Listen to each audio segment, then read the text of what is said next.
यह चीज़ है, क्योंकि इसके आधार पे आप देखेंगे नई शिक्षा नीति ने बहुत सी चीज़ें रखी हैं। ये आपको शिक्षक को वहीं रहने के लिए व्यवस्था करा रही है। शिक्षक को रहने के साथ साथ इसमें क्या है कि 16.88% जो हमारी लड़कियां हैं, जो ड्रॉप आउट होता है 8वीं आते आते तक, वो उनके ड्रॉप आउट को रोकने के लिए एक उनने लिंग समावेशन निधि का गठन किया है। और ऐसा प्रयास किया है कि 2030 तक आते आते हम जो ड्रॉप आउट है हमारे यहाँ, इसको ख़त्म कर देंगे। क्योंकि 2 करोड़ बच्चे जो हमारे ड्रॉप आउट में हैं, ये प्रयास किया जा रहा है कि 2 करोड़ बच्चों को हम शिक्षित करेंगे, इनको फिर से हम स्कूल में वापस लाएंगे। और यहाँ पे मैंने बताया था आपको पहले भी कि इस बार की शिक्षा नीति का मूल लक्ष्य है हर व्यक्ति तक पहुँच हो। इसमें आप देखिए थर्ड जेंडर को भी शामिल कराएं और हर व्यक्ति तक पहुँच हो।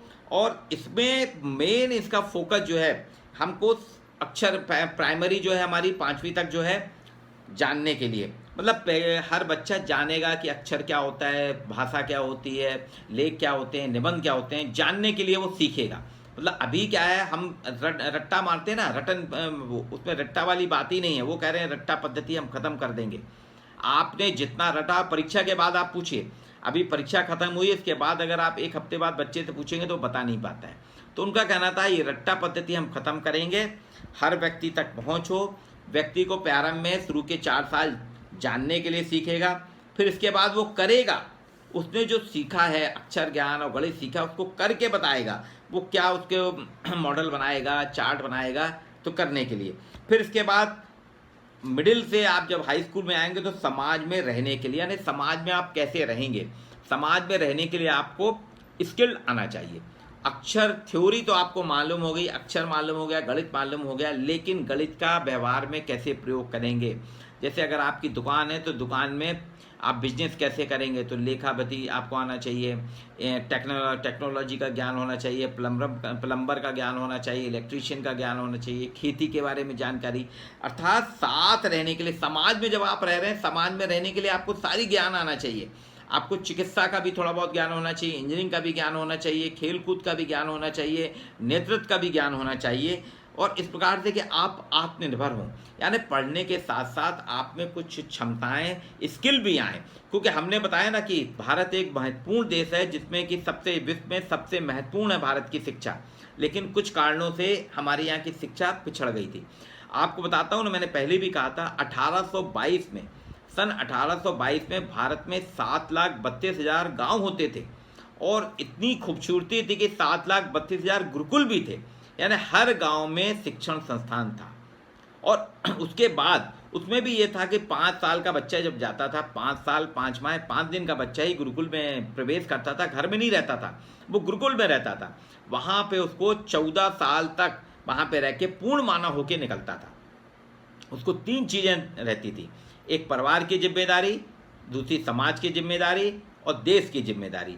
ये 3 जिम्मेदारियों के साथ में बच्चा सीखता था। तो ये जो हमारी इस बार की शिक्षा प्रणाली है, इसमें भी बहुत कुछ यही कहा गया है कि बच्चे में परिवार के, मतलब आपको स्किल जो सिखाया जा रहा है, परिवार की जिम्मेदारी हो। क्योंकि उसमें कहा ना, साथ रहने के लिए, मतलब समाज में आप कैसे रहेंगे, आप पहले सीखेंगे, फिर करेंगे और समाज में रहेंगे। तो परिवार की जिम्मेदारी, समाज की, और तीसरी है देश की जिम्मेदारी। उसके लिए आपको कुछ होने के लिए, मतलब वो कह रहा है आप होने के लिए आप क्या हो। अगर आप डॉक्टर हो तो आपको सिद्ध करना पड़ेगा कि मैं एक परफेक्ट डॉक्टर हूँ। इंजीनियर हूँ तो आपको सिद्ध करना पड़ेगा मैं इंजीनियर, मतलब खाली डिग्री लेना नहीं, आपको व्यवहारिक रूप से आना चाहिए। मिलिट्री डिग्री, खेती किसानी, मैनेजमेंट, बिजनेस, आर्ट, सारी चीज़ें आना चाहिए। क्योंकि आपने देखा होगा कि हमारे यहाँ जो है शिक्षा एक महत्वपूर्ण शिक्षा, उसको बाद में ज़रूर मैकाले ने हमारे यहाँ की शिक्षा बदल दी थी। मैंने आपसे कहा था कि 1935 में लॉर्ड बेटिक ने एक एक्ट पारित किया था। उस एक्ट के तहत उसने जिम्मेदारी दी थी मैकाले को कि आप भारत में शिक्षा प्रणाली बदलिए, लाइए। क्योंकि मैकाले के पिताजी ने उससे कहा था, मैकाले से, कि आप भारत में तभी सक्सेस होगे बेटा जब भारत की शिक्षा प्रणाली को बदल दोगे। तो उसने शिक्षा प्रणाली बदल दी। उस वक्त हमारे यहाँ जो भाषाएं चलती थीं, उर्दू, संस्कृत, फारसी, अरबी और देवनागरी हिंदी, ये 5 भाषाएं बच्चा सीखता था। आज हमारे साथ क्या है, हम सिर्फ एक भाषा जानते हैं और थोड़ी बहुत जानते हैं तो अंग्रेजी, या अंग्रेजी मीडियम वाला बच्चा अंग्रेजी जानता, वो हिंदी नहीं जानता।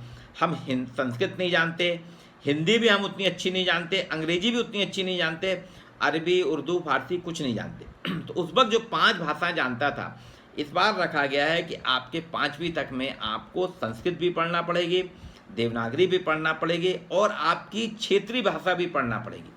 ये थोड़ा लंबा काम जरूर है शिक्षा प्रणाली में, क्योंकि आप देखिए, जैसे मैं अरुणाचल की बात करूं, नॉर्थ ईस्ट अरुणाचल प्रदेश में 22 प्रकार की भाषाएं बोली जाती हैं। तो आपको पहली क्लास से लेकर 8वीं तक 22 भाषा के शिक्षक रखना पड़ेंगे।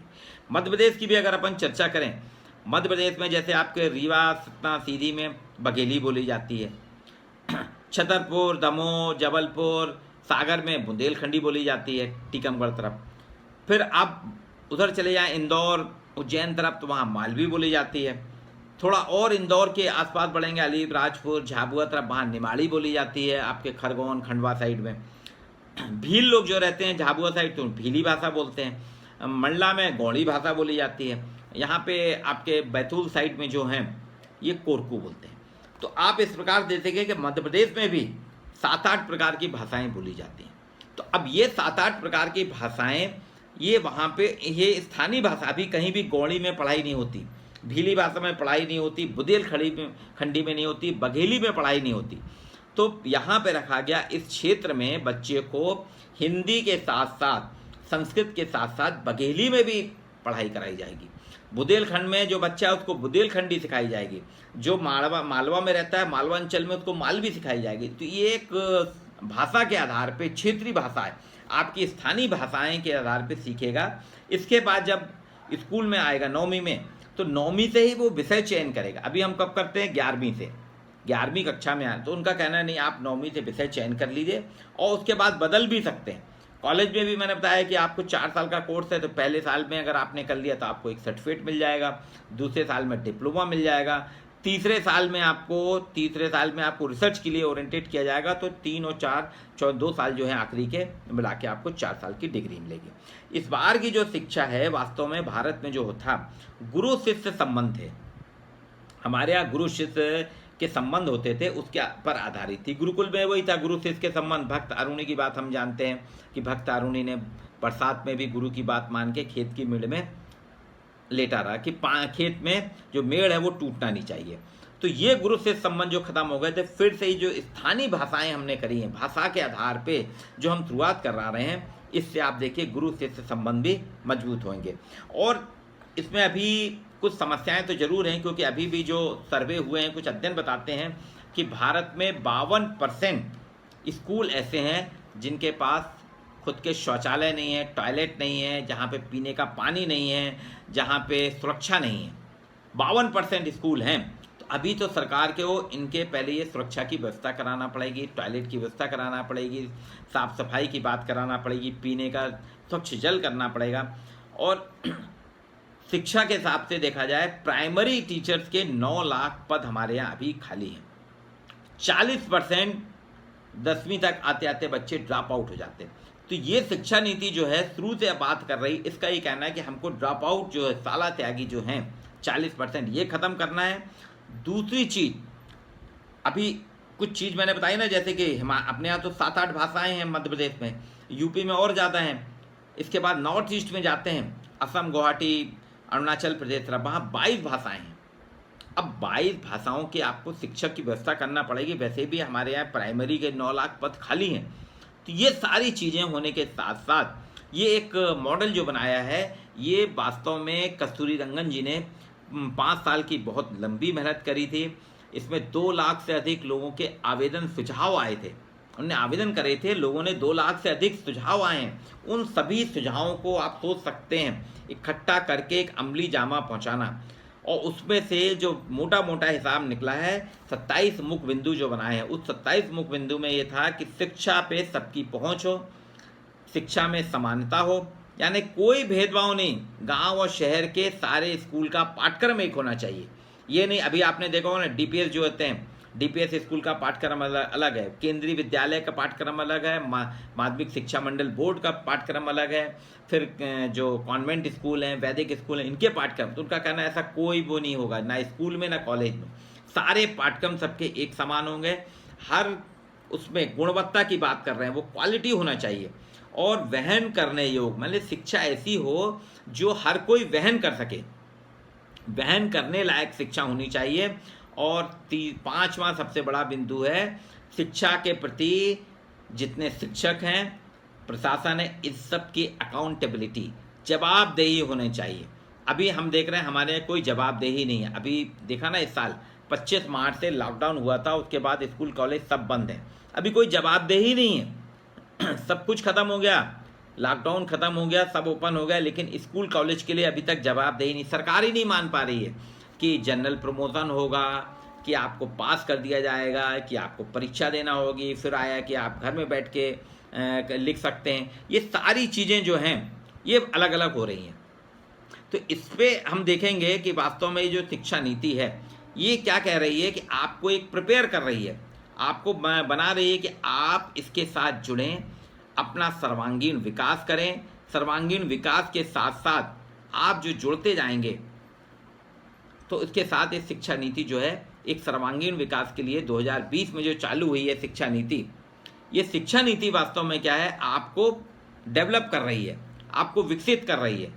आप इस शिक्षा नीति के माध्यम से अपना सर्वांगीण विकास करें और राज्य के लिए, समाज के लिए आप जिम्मेदारी हो, आपकी परिवार के लिए जिम्मेदारी हो, समाज के लिए जिम्मेदारी हो, और उसके साथ साथ आपकी जिम्मेदारी राष्ट्र के लिए होना चाहिए। तो ये जो जिम्मेदारी है ये आई है एक 34 साल के लंबे अंतराल के बाद आई है। 1986 में आई थी, उसके बाद फिर अभी आई है। तो ये मैंने आपसे थोड़ा शिक्षा नीति के बाद में जो हमारे 21 पॉइंट हैं और जो स्कूल से लेके कॉलेज तक की बात की थी उस पर चर्चा की है, और पुरानी शिक्षा नीति से लेके अभी तक शिक्षा नीति के बारे में बात की है। तो मैं चाहता हूँ कि इसमें अगर आपको बहुत कुछ तो नहीं, हाँ, लेकिन अभी कुछ समय ज़रूर लगेगा, लेकिन ये बात तय है कि आने वाले 5 सालों में भारत का परिदृश्य बदल जाएगा।